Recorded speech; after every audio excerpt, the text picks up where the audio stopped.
Bien, aujourd'hui, on va faire un petit cours simple et vite fait, mais directement dans 3D Max. On va créer la première chose, des murs et des cloisons en même temps. Pour l'information, si je clique par exemple sur la fenêtre top, Alt W pour sélectionner la fenêtre. Je clique sur Place ou bien Create, la géométrie. Et par la suite, et pour la première fois, on va aborder le AEC Extended. Le AEC Extended, c'est parmi les options réservées pour les designers. Okay? Parce que tout simplement, à l'aide de AEC Extended, on peut cliquer sur Wall, mur. Ce mur-là, on va spécifier sa hauteur. Soi-disant qu'on a une hauteur de 320 cm. S'il vous plaît, si vous ne retrouvez pas le centimètre en tant qu'unité de dessin, je vous invite de cliquer sur Customize, Unit Setup.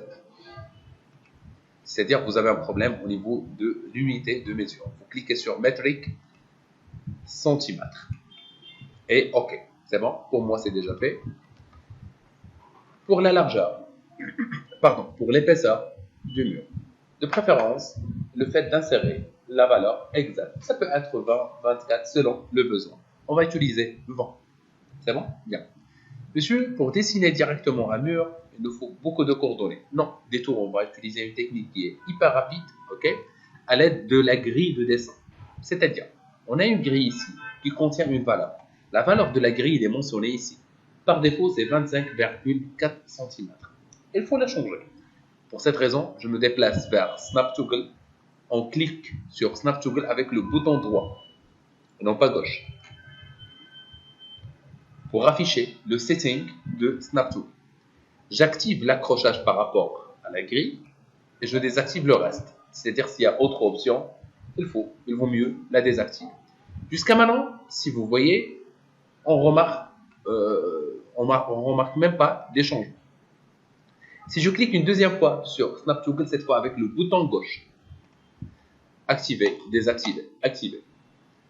Et je me déplace ici, je trouve qu'il y a un accrochage. Ok, bien. Je me déplace directement vers Home Glide et je trouve Gray Spacing, c'est-à-dire l'espace qui se trouve entre ce point et ce point. Par défaut, c'est 25,4, ce qui est mentionné en bas. Allons-y. Soit disons qu'on a un appartement, une villa, avec des valeurs qui sont claires. Par exemple, on a 10 mètres linéaires sur 10 mètres linéaires ou 12 mètres linéaires sur 13 mètres linéaires. On va utiliser par exemple ici 100 cm. Okay? Mais soit disant qu'on a par exemple 10,5, dans ce cas, on est vraiment dans l'obligation d'utiliser 50. Ok, 50 cm. On est d'accord? Pour faciliter un peu la tâche, je vais utiliser 100 cm et je clique quelque part, par exemple ici. Maintenant, si vous remarquez que la première des choses, on a une valeur ici de 100 cm. Et entre ce point et ce point, il y a 100 cm. C'est 1 mètre. On est d'accord? Et je clique sur fermer. Par la suite, si je clique ici, maintenant, je suis dans la vue de top. Ok, 1 mètre, 2 mètres. Je peux dézoomer. Et faites attention, toujours. Il faut travailler à l'aide de 100 cm autant que échelle. 1 cm. 1 mètre, 2, 3, 4, 5, 6, 7, 8, 9, 10, 11, 12, 13 par exemple. 13 mètres, pardon. Et je clique. Je me déplace un peu vers le bas. Ok, avec une petite valeur. Et ben voilà. Et je vais faire le point de départ. Ça peut être autre chose, je sais pas, peut-être le fait de créer un bloc, des escaliers, pourquoi pas, si vous voulez, ou autre chose. Ici, une fois que je viens de fermer, j'observe le message Weld Point. Weld en français c'est soudé. Yes. Mais en même temps, il y a un suivi. Pour annuler le suivi, on clique sur le bouton droit. C'est bon. Alt W. Dans la fenêtre 3D, je trouve que j'ai déjà créé les murs. Bien, je n'ai pas encore terminé.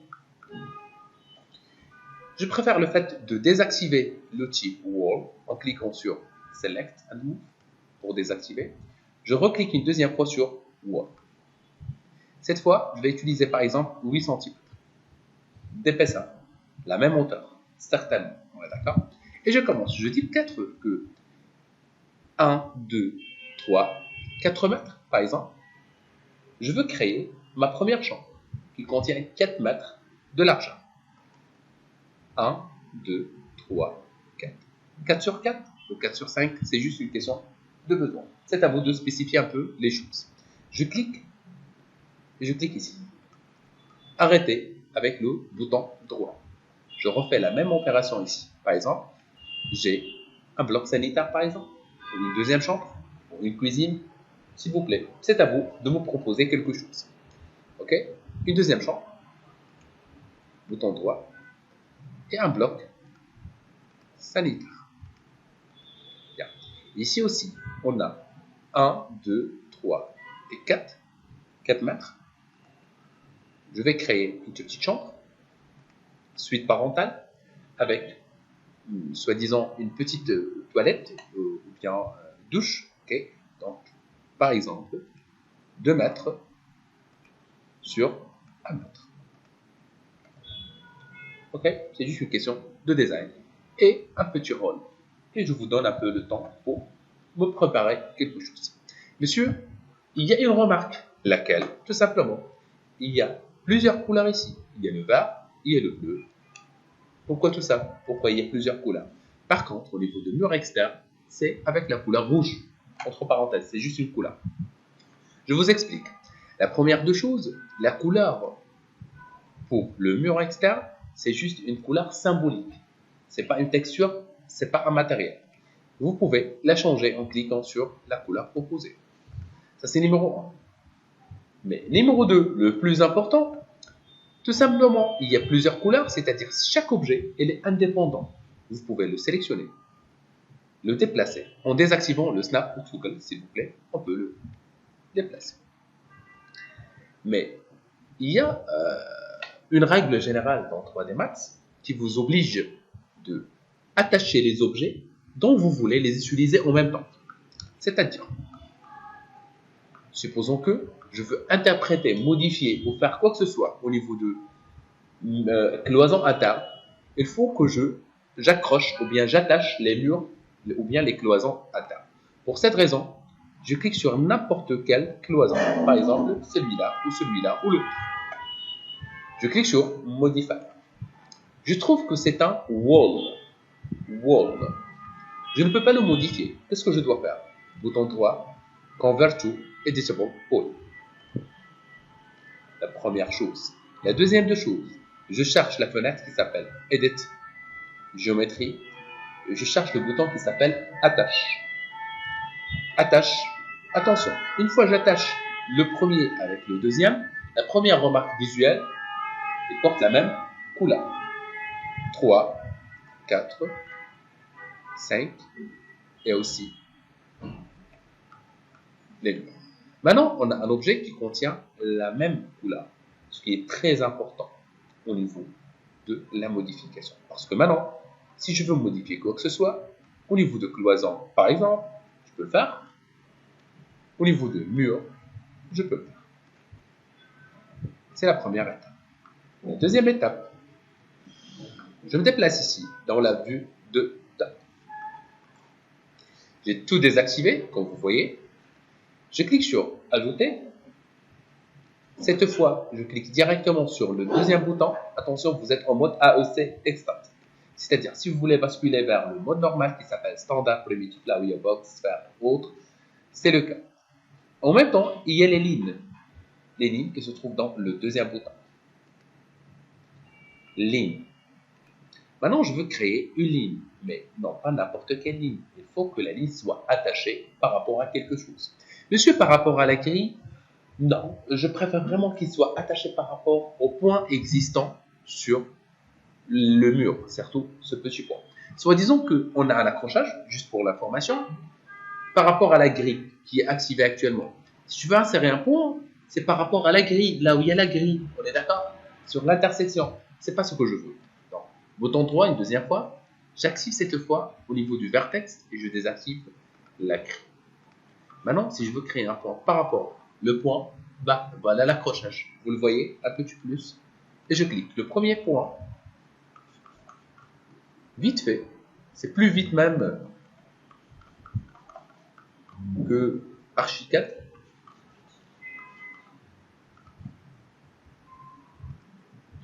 Attention au point de départ. Il faut toujours faire un tout petit retour vers le point de départ. Hop, et je viens de fermer. Yes, c'est bon. S'il vous plaît, une fois vous terminez le Snap Toggle, vous le désactivez. Alt W, mais monsieur, qu'est-ce qu'on a fait? Tout simplement, voilà ce que vous venez de faire. Une ligne, Isolate Selection. C'est juste une simple ligne. Ok? Vous cliquez sur Modify. Pourquoi Modify? Parce que vous voulez modifier. Tout court. On ne veut pas créer. Si on veut créer quelque chose, on clique sur plus. Si on veut modifier, on clique sur Modify. On est d'accord? Je modifie. Et dans la liste prédéfinie, je cherche le modificateur Extrude, EX. Si je clique sur EX vite fait, je peux retrouver Extrude. Soit disant que c'est une dalle solide ou quoi que ce soit, je vous invite d'insérer la valeur que vous voulez. Monsieur, 20 cm, 15, 24, c'est juste une question de cotation. Allons-y, 20 cm. 20 cm vers le haut, c'est-à-dire que la valeur, elle est positive. Bon, ça, on le savait, monsieur. Ok, ça, c'est clair. Mais supposons que je duplique cette forme en bas. Pour la dupliquer, c'est CTRL V. S'il vous plaît, en mode copie, parce qu'on va faire des changements. On a maintenant deux plafonds. Ici, dans la valeur, vous allez voir dans la vidéo, il contient 320, c'est-à-dire la position 320 dans le Z. J'insère la valeur 0. Ok? Pardon. C'est-à-dire qu'on a deux dalles, une dans la position 0 et l'autre dans la position 320. Ok, c'est pas la question. Si je clique sur le mur provisoire Alt X pour afficher les rayons X, juste pour afficher les rayons X, ça n'a rien à voir avec la transparence ou quoi que ce soit. Juste les rayons X pour observer ce que vous êtes en train de faire. Bien. Si je zoome un tout petit peu ici, je trouve que la dalle ou bien le sol qui se trouve ici avec une valeur de 20 positif, il vient de minimiser 20 cm la hauteur de mur. Qu'est-ce que je dois faire? Si je clique maintenant sur la dalle, bien la ligne et a dit, on a une valeur de 20. Je vais insérer moins 20 pour qu'il soit en bas. Ça va, c'est bon? Bien. Jusqu'à maintenant, c'est super. On vient de travailler. Donc, Alt X une deuxième fois pour réactiver le plafond ou le sol, pardon. Et voilà notre plan qu'on vient de le faire vite fait. Attendez. Soit disant que l'ouverture, elle est là. Je clique sur Box, Ajouter, Forme géométrique, Box. Allons-y. Pour insérer l'ouverture, non pas la porte, je répète, l'ouverture. C'est juste l'ouverture. Ok? Si je veux insérer une ouverture, pardon, bien collée sur le mur, vraiment c'est un peu difficile parce qu'il faut la créer, par la suite la déplacer. On est d'accord? Tout ça, oui, je suis d'accord avec vous. Mais si je clique sur Box, en mode Autograde, la grille, vous savez c'est quoi une grille, mais Autograde, il va faire un accrochage automatique par rapport à une grille. Allons-y, on va tester. Je clique et je monte vers le haut un petit peu. Maintenant, c'est collé sur le mur. Et ben voilà. Qu'est-ce que nous allons faire par la suite? On va le modifier. La hauteur, 220, la hauteur de votre porte, la largeur, 120 par exemple. Ok? Ok? Et l'autre valeur, vraiment ne m'intéresse pas. Il me faut juste une valeur supérieure que 20. Parce que l'épaisseur de mur, elle est de 20. Et je le déplace par la suite dans le centre. Si je clique sur le box et le mur, Isolate Selection, il faut que j'observe vraiment que la porte perce vers l'intérieur ou l'ouverture perce vers l'intérieur.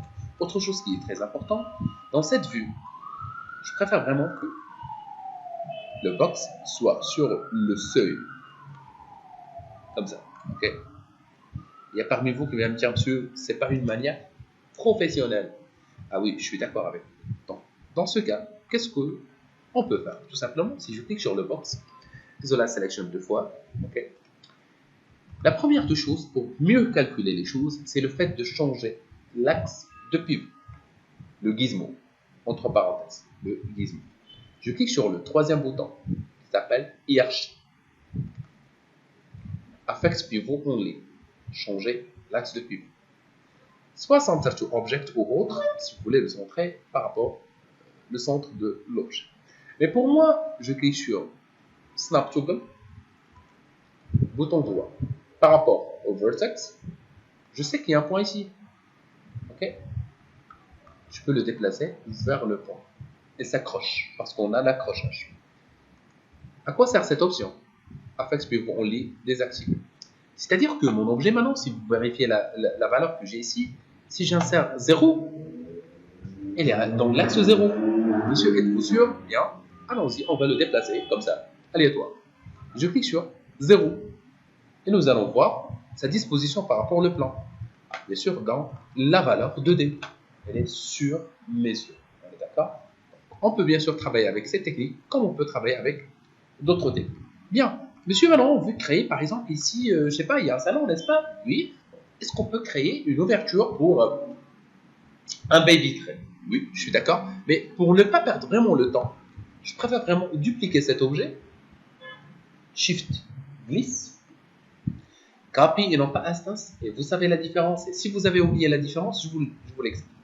Instantiser, c'est-à-dire quand je change une valeur, l'autre il se change automatiquement. Donc, vraiment, copy. On a une valeur de 120. Soit disons qu'on a, je ne sais pas, 3 mètres. Chaque fenêtre elle est de 150. Avec une hauteur de 220, ça peut être plus. Allons-y par la suite. Il suffit juste de déplacer l'objet. Elle est sur mesure et elle est bien positionnée. Si vous voulez vérifier, s'il vous plaît, vous pouvez aller dans la fenêtre left or right. Ok? Bien. Soit disons qu'il est là. La même chose. Copy. Rotation. Mais rotation nécessite vraiment la présence de Angle Snap Toggle pour ne pas jouer avec la valeur. Donc, je clique sur Angle Snap Toggle pour faire une rotation de 90.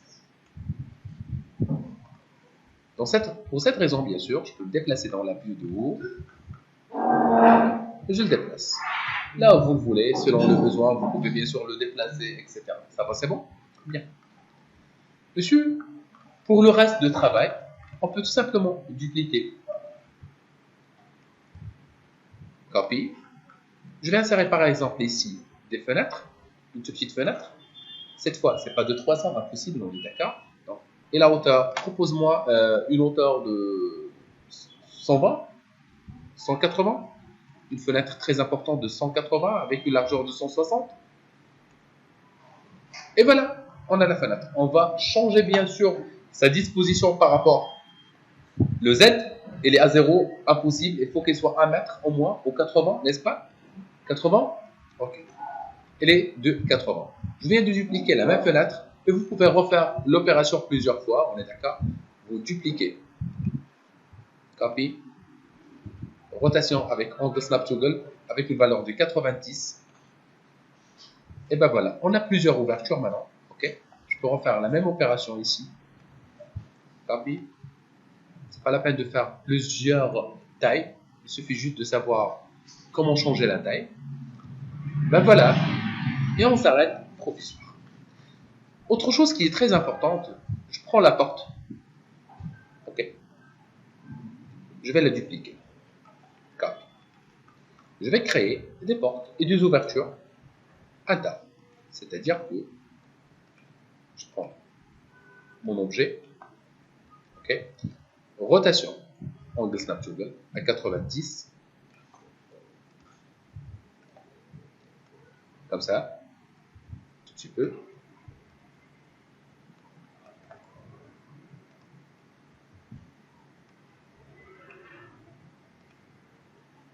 Vite fait. Bien. On a plusieurs ouvertures, n'est-ce pas? Allons-y pour mieux travailler cette fois. Je vous invite de sélectionner les objets qui se trouvent au milieu, ainsi les murs et les cloisons. Isolate Selection pour observer ce que vous êtes en train de faire. C'est bon? Par la suite, l'étape la plus importante, c'est percer un tout petit peu les ouvertures. Pour cette raison, je prends un tout petit mur provisoire, je le garde, ok, de loin. C'est juste une question de sécurité, c'est pas la peine de refaire le travail plusieurs fois. Et une fenêtre, pour une ouverture ou une fenêtre. Bien. Qu'est-ce qu'il faut faire? Il faut désactiver le snap juggle et angle snap juggle. On clique sur le mur. Je répète, on sélectionne le mur. L'étape la plus importante. Par la suite, on clique sur Create. Standard primitive, je clique. Compound Object. Pro boolean pour percer. Il faut que vous soyez bien sûr sur le mode subtraction. Vous cliquez sur Start Picking. Tout doucement, on clique sur les box qu'on vient de créer. S'il y a une erreur, on s'arrête le travail provisoire parce qu'il faut voir vraiment ce que vous êtes en train de faire. S'il y a une erreur, quoi que ce soit, concernant les objets, je vous invite de cliquer, vérifier s'il y a une erreur. On est d'accord? Donc, voilà. C'est la première partie. Ok? Et on s'arrête.